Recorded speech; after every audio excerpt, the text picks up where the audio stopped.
Okay, which eye do you want the most help with? Yep, the dark eye. I'm not surprised at all. That eye is more complex than the one that has all the light on it. I think her placement is correct. I think the overall shape is solid. I think what she's going to need is a little confirmation about contrast. It is a really dark area, and if we're going to make this side of her glasses have that nice bright highlight, then it's going to have to go very low in value against the nose and around the eye socket. You can see that this shadow, it goes all the way around the glasses, it hooks into the eyebrow, and that's a lot of really dark area when you have a drawing as light as what she has so far. So she hasn't really taken her drawing into deep midtones or low-key values yet. So this will be the first step she takes, and it makes sense that she comes to me for help with this area when she's ready to do that. I think that's really smart. I would do the same thing if I was feeling a little hesitant about moving forward. I also want to tell her, hey, do you see this little crescent moon shape that the shadow makes where your glasses kind of hide in the shadow and then emerge, where they come out and there's just that sliver of light hitting it?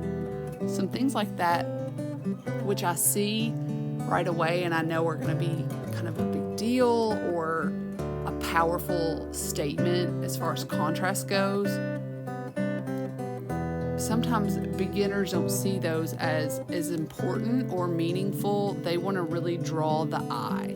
They want to draw it with line instead of mapping in or blocking in shadow. So I'm really making a point on this demonstration to show that crescent moon shape that goes all the way up into her eyebrow kind of cups the eye. And it's really about the eye socket, not the eyeball. We're just trying to deepen that socket. All right, I'm right-handed. I was on top of my own reference with my hand, so I gotta move it over. All right, I'm gonna go ahead and commit, but that's easy to do when you're just drawing on a little index card. I understand that. But showing how dark eventually she can go with this interior of the socket, the inside of the bridge of the nose. And I want to make my point that this is a high contrast area, so I'm just gonna jump in and show her, like, this is where this sliver of light on your glasses is going to be a huge statement, is right there. So just leave a gap, and we're gonna shade around the rim, because the part of the rim of the glasses we can see in this area is white. So we do have to kind of outline it or just map out what we conceive as like negative space. During demonstrations like this, I ask a lot of questions. I'll ask the students, where do you see light hitting the eye? And their brain will tell them in their inner monologue, oh, well, the white of the eye is white. Not really on the dark side of the face, it's not. But when you're drawing quietly and you're in your mind, your brain will lie to you and say, well, we describe it as the white of the eye, so it should be white.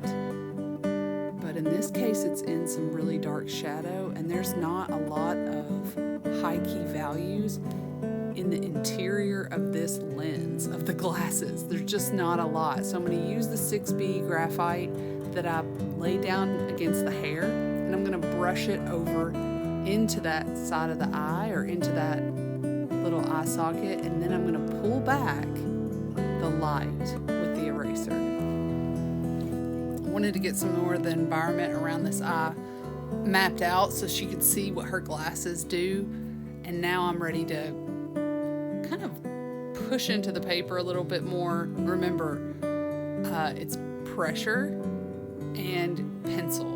So the pencil I have is a 6B. I'm using pretty heavy pressure if I'm trying to get it to lay down a lot of graphite and be very dark in those areas that I see it. Before I add more pencil, I usually spread the graphite I already have established. If not, a 6B is so soft that it can get out of control really fast.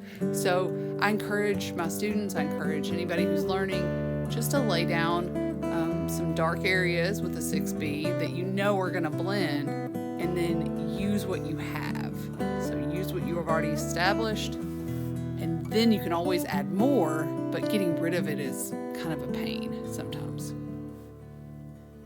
So these are some important areas that I'm identifying for her. She seems like she understands and she gets it and is ready to start working on it. So let's do a little flashback of what she had so far, which is really in the upper part of the value scale, the high key. And I've already punched in some darks for the punctuation. And I'm trying my best to convince her, like, this is your next step. Is it perfect? No. Is it an improvement? Yes. Is it helpful? I hope so. Hope you guys will come back soon and have a blessed day and night.